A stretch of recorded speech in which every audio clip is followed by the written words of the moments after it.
I'm making this video for people like me that was struggling with his credit score. My credit score, it was almost perfect, not as perfect as I wanted. It was in the 790s, dropped down because of collection to 624.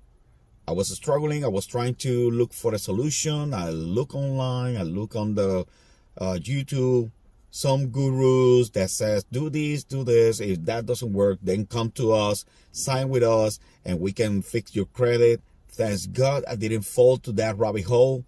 I subscribed to the Credit Crusader, great guy.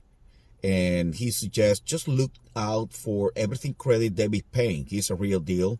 I was skeptical at first, but I called the guy, and the guy answered the phone. He's a real guy. He's not someone that is working in a booth getting paid to scam some people. So I talked to him, let him know what's going on.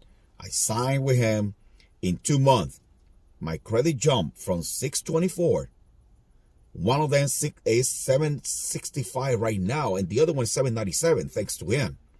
So you guys out there struggling with the credit score, look out for everything credit, debit paying. Thank you so much for your help, brother. Thank you for jump my credit back again where I wanted. But looking forward to be in the 800 club thanks to you. So people, look out for debit paying.